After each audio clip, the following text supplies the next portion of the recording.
Alright, so we did a video on the whole Final Fantasy VII Remake demo and what I thought about mostly the gameplay, the visuals, all of that. I didn't really dive too deep into the story or anything regarding the lore and some of the changes that appear to be being made already. Yeah, there's a big change at the end of the demo that we'll talk a little bit about here, and why I'm really excited now for Final Fantasy VII Remake to come out with its first installment. And I know people are frustrated or annoyed that it's going to be broken up, but after seeing this little part at the end, I'm starting to get the feeling that most people who love Final Fantasy VII or really enjoyed it when they were younger or when it first came out, or even now, who still argue, by the way, online, on forums about the story and little details in the game that were kind of glossed over, I think this is going to be big time for them. So naturally, that means there are going to be quite a few spoilers in this video, just a heads up. I'm going to be talking about things that happened at the end of the demo, which if you haven't played it, go download it and play it. It's completely worth it. If you're a Final Fantasy fan, you're going to, I think, enjoy it, although I understand some people are frustrated that there's no turn-based option.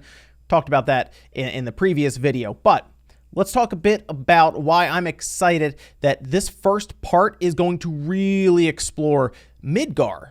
Now, Midgar is like the first quarter of Final Fantasy VII. Final Fantasy VII is, I believe, like 40 hours or so if you play it from start to finish, all 3 discs, and Midgar is like 7-8 hours maybe at the most, and that's if you kind of wander around and talk to a lot of people as well. You can get through it very quick if you just want to rush it, 5-6 hours maybe, but there's a lot of story in Midgar, and if you played through Final Fantasy VII when it first came out back in the late 90s, there were a lot of firsts all the way around with this game. Now, of course, most of us remember the different deaths that took place.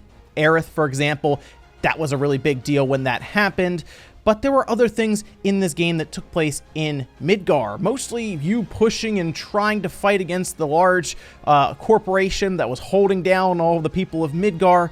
But also their plans to go forward and create an entire new Midgar, which they dubbed Neo Midgar, basically meant that they didn't care about anyone in Midgar at the time, so much so that they dropped an entire plate down on everyone because they were losing, and they said, all right, yeah, just drop it, who cares? And they just crushed a whole bunch of people. Now, the reason that was such a big deal back then is because we had lost in the game. Like, it was this weird thing. A lot of people, because myself included, I thought I was getting a game over screen. I was like, oh, I messed that up. All right, we'll try again. No, that was just part of the story. It was just weird, kind of shock to the system at the time, and it really did hit people pretty hard. And then, of course, a little bit later, we have Aerith getting killed. We thought, okay, that must be a game over screen. No, that's still part of the story. Final Fantasy VII's story really is that impactful, especially back then, and if they have a chance to explore it as much as it sounds like they will here, I'm all in on it. And that is where the ending to the demo kind of comes in, because, to be honest, I've been a little concerned.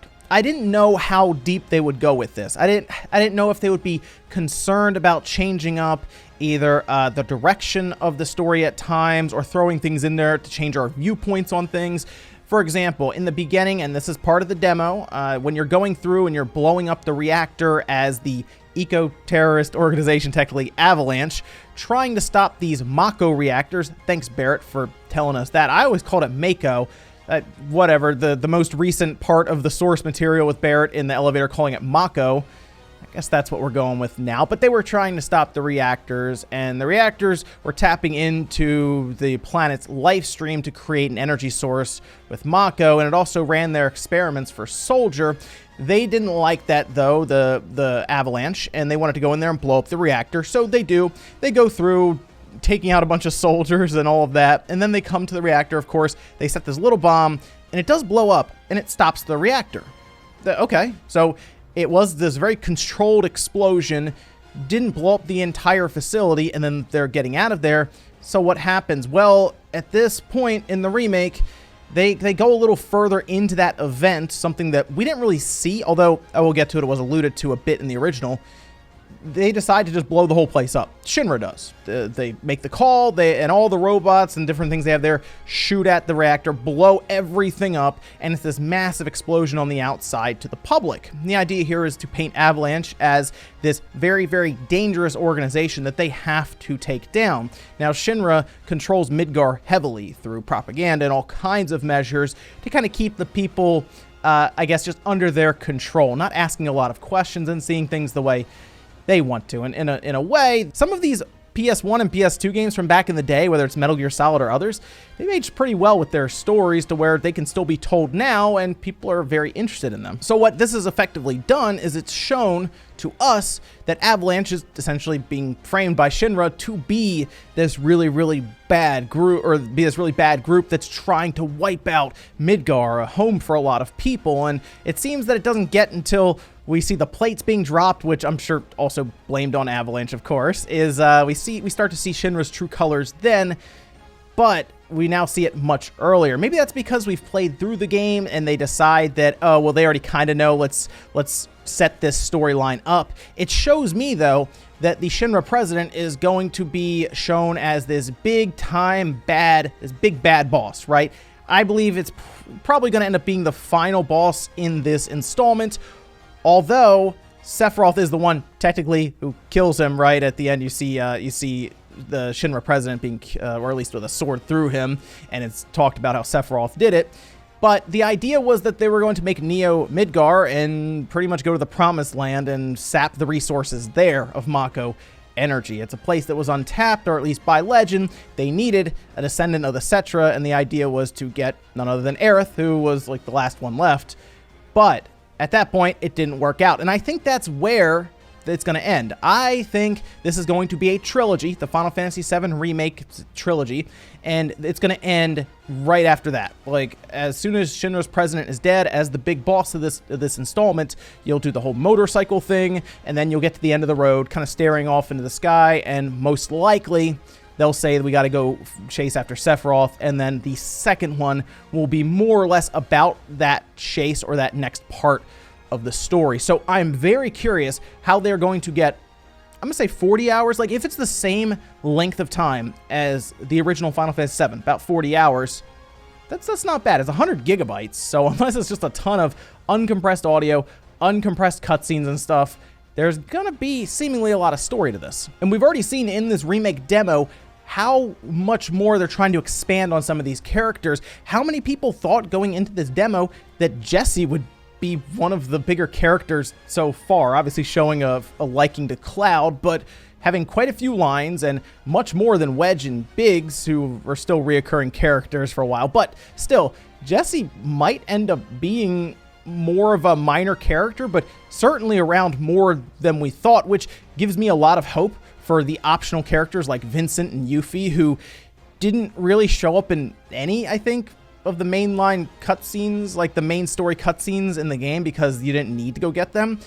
I'm really hopeful that they are just at part of the main storyline and that they have more of a role to play.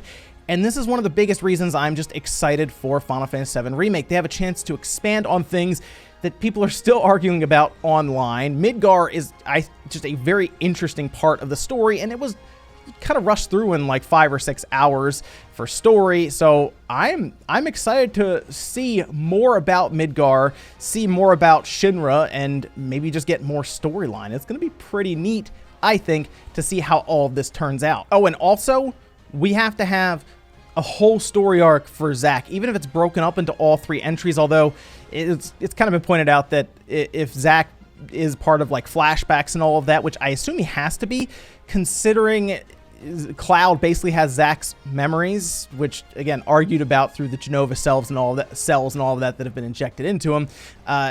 I mean, Zack has to become part of it. He is part of Final Fantasy VII. In fact, at the end of Final Fantasy VII, you can go to the Shinra Mansion and you see a full like flashback cutscene of Zack. And what was great about this, and I thought about this yesterday while I was playing the remake, with Zack possibly becoming part of Final Fantasy VII Remake, that they did end up going back and showing off more of that whole scene that was shown in 7 in Crisis Core, which makes me think that a lot of the scenes that we saw in Final Fantasy VII Remake will be heavily fleshed out in this full remake. I'm going to say trilogy, but if they push this thing to 4 or 5, that's going to be nuts. I think they're going to stick to 3. But yes, I think Zack should be a big part. I don't know if he'll be a playable character, but through flashbacks, they might be able to explain more and more of the relationship between Zack and Cloud and Zack and Aerith. And I really like Zack's character. I think his story arc is great. It is a tragic story arc, but I think it's just phenomenal. And if you've never played Crisis Core,